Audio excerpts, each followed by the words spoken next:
What is up, everybody? We are back. We are doing our team reviews. We're going in alphabetical order. Today, we are looking at the Carolina Panthers, a slightly interesting team to look at. As always, I'm joined by my father, Dad. What do you think about the Carolina Panthers this year? Do they have a chance to maybe win their division? That's a good question. And I'll answer it like this. The players, I don't want to say they're unknowns because some of them are veterans and, they got a rookie quarterback. But the coaching staff, and I'm not just talking about Frank Reich, he's got some legitimate coaches and assistant coaches and things like that. It kind of reminds me of what the Lions did a few years back when they hired Dan Campbell and stuff. So, and Panthers, we'll see. They could strike gold, very easy. Yep. I just, we'll talk about the players and things like that. But so I think what are they? NFC South, Atlanta, Saints, Bucks. And Buccaneers. Yeah. Oh, okay. Yeah. So, I see that as a very competitive division. A lot of 10-7, 9-8. 8 and 9 teams. So yeah. Yeah, I agree with that. I think they could win it. I don't know. I just have this feeling that they're gonna win it.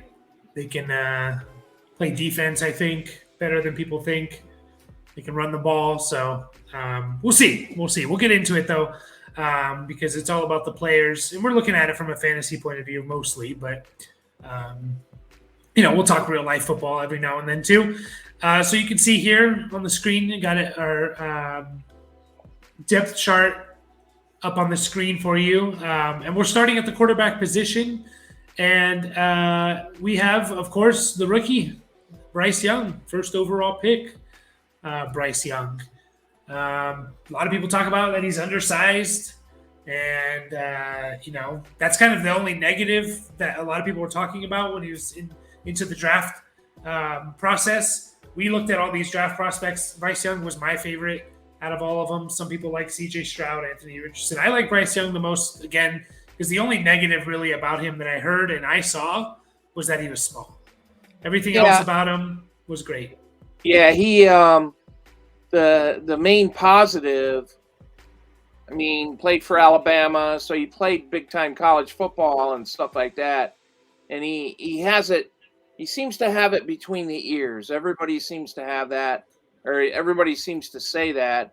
That even goes back to like high school days and stuff like that. So if he can hold up and not get his ass kicked in the pocket and stuff like that, and he should be the real deal. Are we going to see it this year? I don't know, but we're going to see something. We're going to see some. Hopefully, it's going to be positives.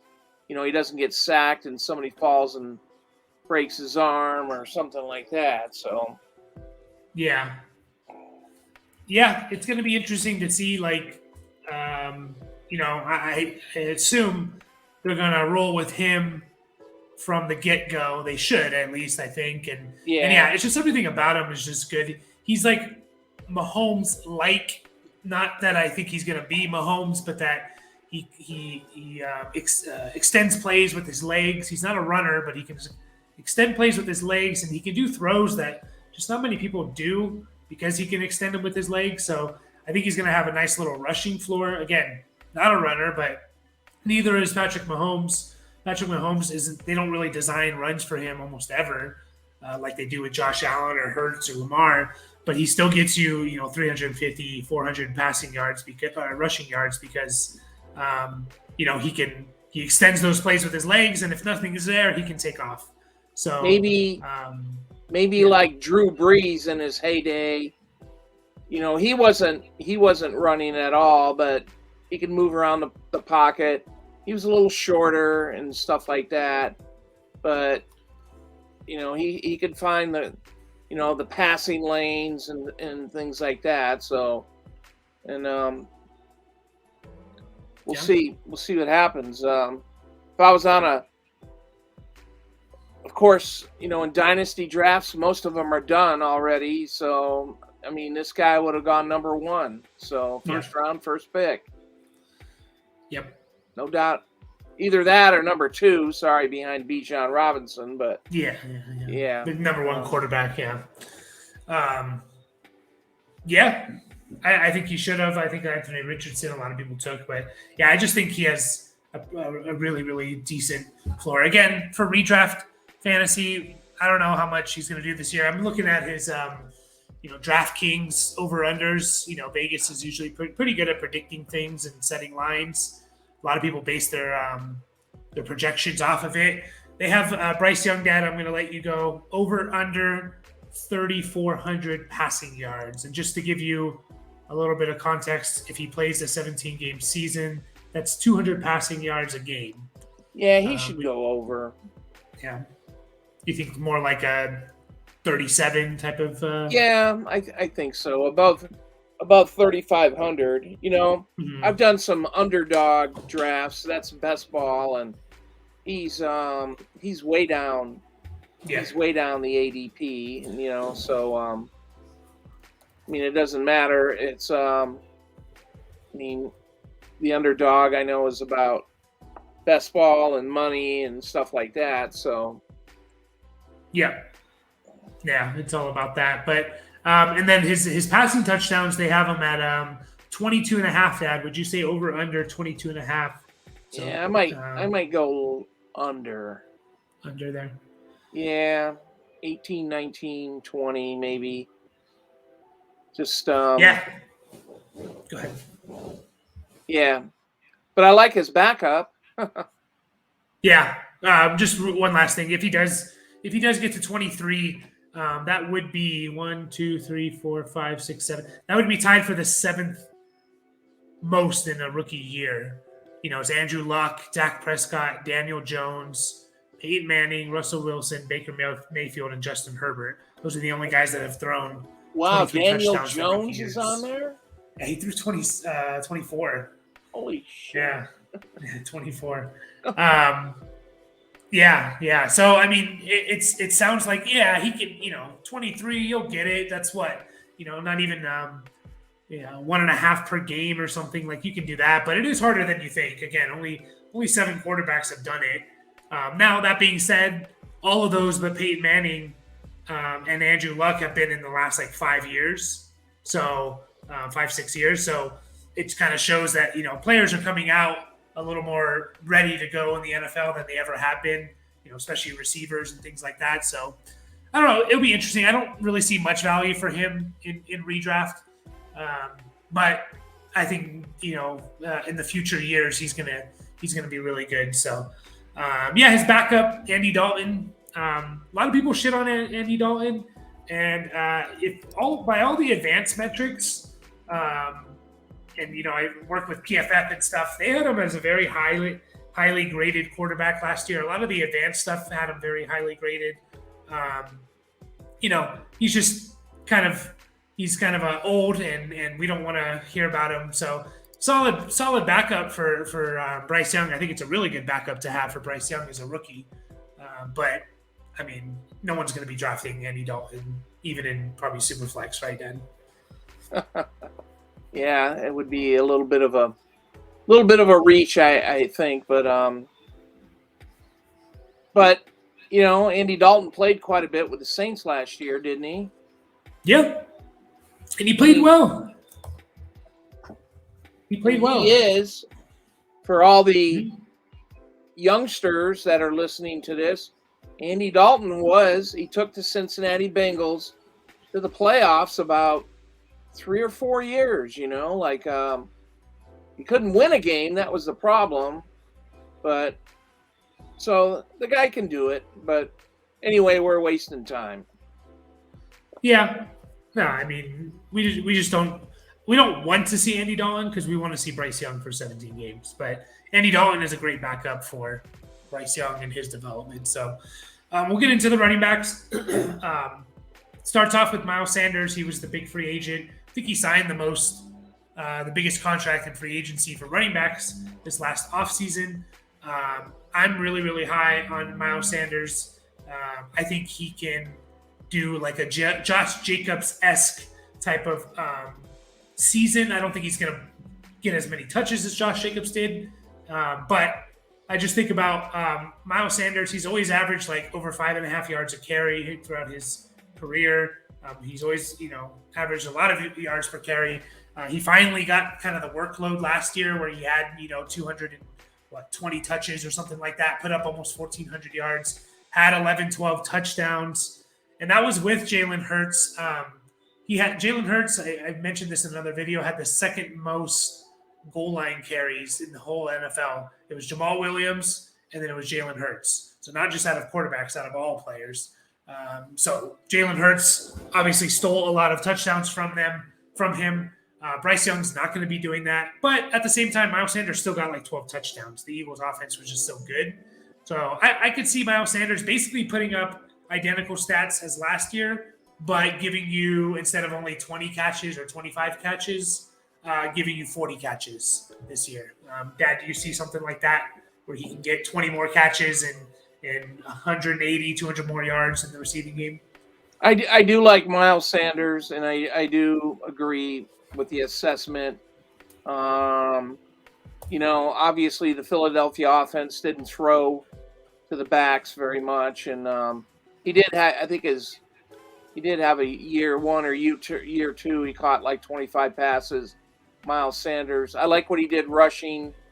Now the one thing that bothers me though, and I don't think it's going to bother me so much where I wouldn't take Miles Sanders if he's there in a fantasy draft at the right point, but there's a lot of attention on Jalen Hurts in the running game. Yeah. So defenses, they got to kind of split their time. Who are we gonna focus on? Who are we gonna key on? So, I hope. I think Miles Sanders should do all right with Carolina. Yeah, that is true. What you said. We've seen it a lot. Like J.K. Dobbins has a high yards per carry. We talked about him in a previous video. Maybe a lot of that's because of Lamar. But at the same time, like even in 2019, his rookie year, Miles Sanders 4.6 yards a carry. 2020, where I think Jalen Hurts only played a couple of games, he averaged 5.3 yards a carry. Miles Sanders did. He's averaged 5 for his career in 4 years. I could just see him. Maybe his rookie year he had 50 catches. I don't think maybe he doesn't get back to there, but if he just gets 20 more catches and gets 200 more yards or 180 more yards on those catches, like he's a monster fantasy here. He is kind of waiting for him. And I always mention this. Who was Bryce Young's number one target in college last year? It was Jahmyr Gibbs. It was the running back. So he may throw to the running back a lot. And at the same time, you can get Miles Sanders as RB23 right now, going in the middle of the 6th round. He's going around. Cam Akers is going over Miles Sanders. Rachaad White's going right behind Miles Sanders. Like, give me Miles Sanders over those guys. Give me him over Dameon Pierce and even DeAndre Swift, in my opinion. I'm taking Miles Sanders. I think he has a top 12 season with like a top 7 upside, in my opinion. So his backup, Chuba Hubbard, probably not going to be rostering his backup. I think it's going to go 70% to Miles Sanders. But Chuba Hubbard, if Miles Sanders goes down, is an option. He's actually a decent player. Last year, again, he averaged almost 5 yards a carry, which I don't think a lot of people realize. Yeah, even the year before, he's when RB1 on the team has been hurt, he's always kind of filled in and stuff and done okay. Yeah, he can catch the ball. He can just be like a solid volume kind of running back if Miles Sanders does go down. So beyond that, not much to really talk about with the other running backs. We'll get into the wide receivers, kind of an interesting group. I put the top three as Adam Thielen, DJ Shark, and Jonathan Mingo. Maybe Terrace Marshall Jr. is over one of those guys. Who knows?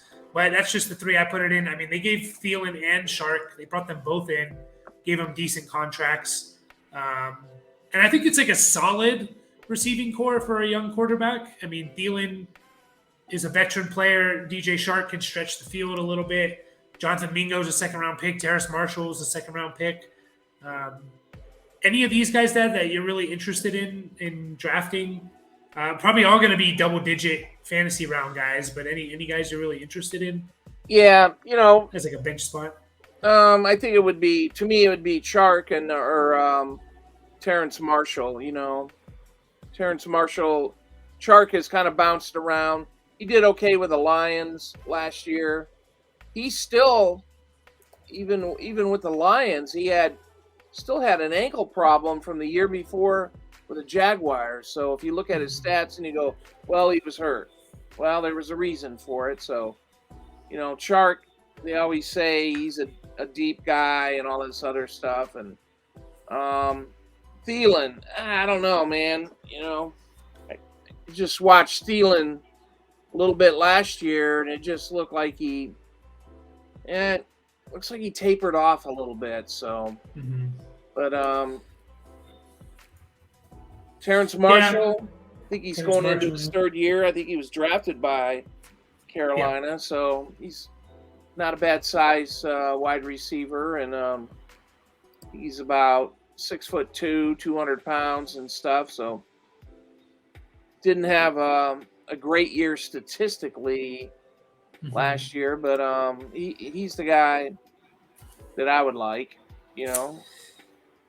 Yeah, I mean, there's all the potential that you talk about, and he's getting talked up and stuff like that. I mean, if you want to throw a late round, we always talk about, even on these bad teams, there's fantasy producers. We just talked about Bryce Young, probably going to get 3,500 passing yards. Well, where's it all going to go, So if you want to take a shot on one of these guys being the guy, take a shot on one of these top four, I would say.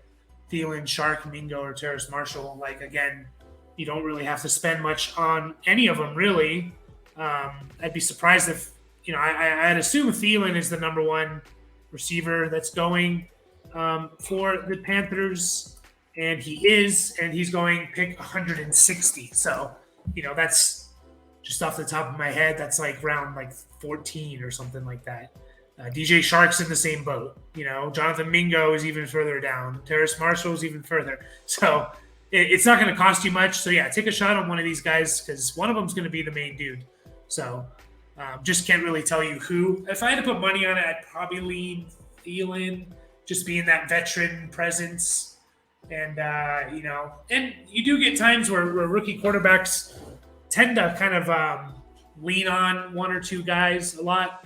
They're not the greatest at going through all their reads and spreading the ball around. So, Thielen could have a decent 800-900 yard season if he catches 8 touchdown passes or something.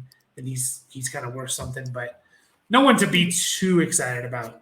Definitely not. But I guess we'll finish up by going into the tight end. Kind of our running joke about Hayden Hurst. Still around, first round tight end, by the way. I'm actually a little intrigued by Hayden Hurst, mostly because what we just said about these receivers. There's no alpha receiver out of that group. There's no main guy. So Hayden Hurst could be, and there's a world where Hayden Hurst is the number 2 target getter on this team, and that's what you look for in tight ends, being the number 1 or number 2 target getter. Hayden Hurst could be that guy. Dad, I mean, any interest in just if you decide to push your tight ends all the way to the end of the draft and you just kind of take 2 at the end and hope one hits, is Hayden Hurst a decent option to do that?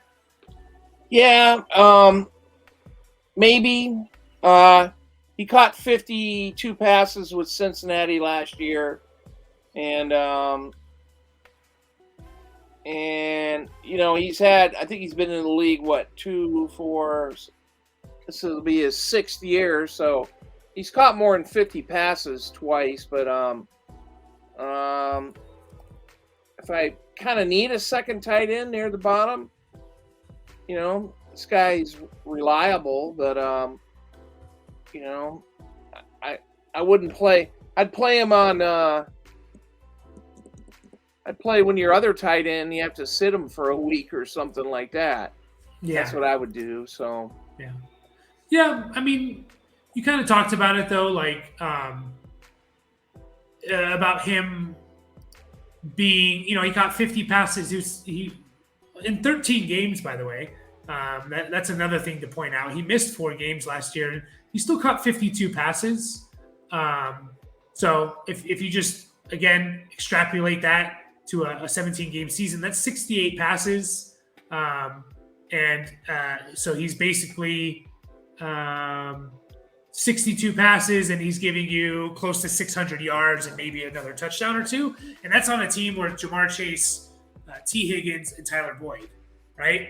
I know they're a high-volume passing offense and things like that, so it's hard to compare those two offenses. But if you can kind of make up the difference of a high-volume passing offense to a lower one, but you're the number 2 target, I don't know. I could see his best year coming this next year of putting up 650 yards and 5 touchdowns with 65 catches, I could see that this year. I really could. And I'm going to guess if he does that, 650 to 700 yards, 5-6 touchdowns, 65, 70 catches, I'm going to assume that's pretty close to a top 12 tight end, just because tight ends are kind of a wasteland. So I don't know. He's a guy that maybe I'll throw a dart at, especially in deeper leagues, 14-team leagues or something. But yeah, and we kind of talked about it at the top, Dad. You think Carolina is going to be one of those teams in that division that's going to be there at the end? Between 8 and 10 wins, or maybe 7 and 10 wins or something. Yeah, a lot of things. One thing, I know their defense isn't bad, so when they were trading away people last year, they didn't trade away some of their defensive assets. So a lot of things are going to have to go right here. To me, the only really legit, there's only about 3 legit draftable fantasy players here. Miles Sanders, maybe Bryce Young, if you need a late quarterback, and then figure out which wide receiver you think is going to get the volume, Thielen or Marshall or Chark, so. Yeah, I'd agree with that. I would agree with that. So, yeah, we'll finish up there. I think they're right there. I might predict them to win the division. Who knows? But because I really like Bryce Young. So I wouldn't be surprised if he did put up like a 25 touchdown season, because I do think he's that talented as a passer. So it'll be fun to watch, though. Hopefully he starts all year and stays healthy. But we're going to wrap it up here, guys. We'll be back talking about the Chicago Bears next. If you could, as always, like this video and subscribe to the channel. I think we're really close to 230, which is awesome. And we'll be putting out content all season long. So we'll catch you guys all next time.